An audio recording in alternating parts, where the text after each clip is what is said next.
Hi all, in this video I will teach you how to solve system of equations using Gauss-Seidel iteration method. Problem 1. Solve the system of equations using Gauss-Seidel iteration method starting with x equal to 0, y equal to 0 and z equal to 0. First we have to make sure that the system of equations are diagonally dominant. Diagonally dominant means the first equation must satisfy this condition, that is modulus of coefficient of x must be greater than modulus of coefficient of y plus modulus of coefficient of z.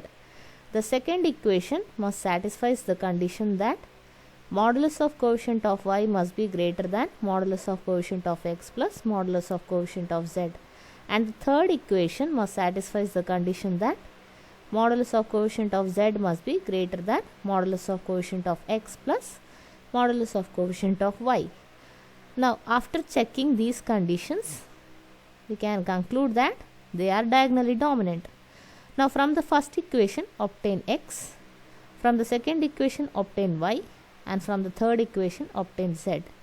After finding out all the equations of x, y, z, let us construct a table. Let us start with the initial values. From the question it is given as x is 0, y is 0 and z is 0. Now let us find out different values of x, y and z. We have to find out the solutions. Now use y equal to 0 and z equal to 0. In the equation of x we get x as 0.6. Now to find y is 1 by 10 into 6 minus x minus z. So we have to use the new value of x and the old value of z. Our new value of x is 0.6, the old value of z is 0. Okay, so to find out the value of y, now we are taking old value of z and the new value of x in this equation. So we get 0.54. Now to find out the value of z, we are using the new value of x and new value of y. Okay, so use the new values of x and y in this equation. So we get the value of z. Each and every time you have to replace the old values with the new values to calculate the next immediate variable. Similarly, find out the remaining iterations. From the first column, you may observe that all these values are converging to 0.5. From the second column, you can observe they are also converging to 0.5. From the third column, you can observe they are converging to 0.5. So from this, we can conclude that x is 0.5 and y is 0.5 and z is 0.5. This is the only problem where all these values of x, y, z appear to be equal in this video. Problem 2. Solve the system of equations starting with x equal to 1, y equal to 1 and z equal to 1. First let us check the criterion that they are diagonally dominant.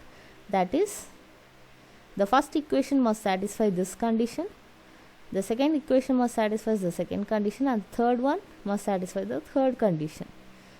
Once it is diagonally dominant, we can write x1 from the first equation, x2 from the second equation and x3 from the third equation. Construct the table but start with 1, 1, 1 as given in the question. And from the first column you can observe x1 is converging to 2. From the second column x2 is converging to minus 4. From the third column x3 is converging to 8.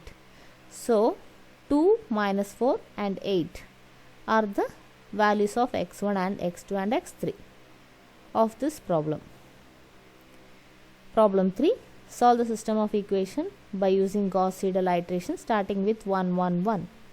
Here you may observe that the system of equations are not diagonally dominant.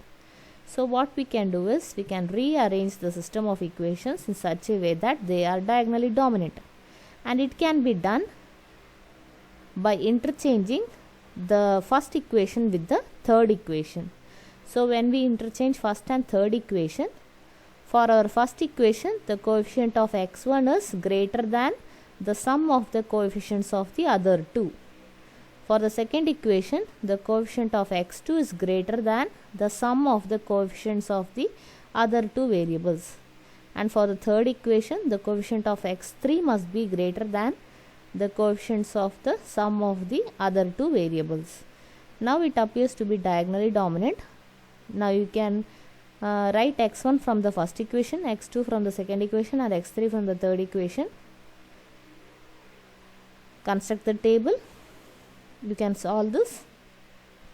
You may observe our first column converges to minus 2.5, second column converges to 2, and the third column converges to 4.5. So the value of x1 is minus 2.5, x2 is 2, and x3 is 4.5. I hope you have understood this. Thank you.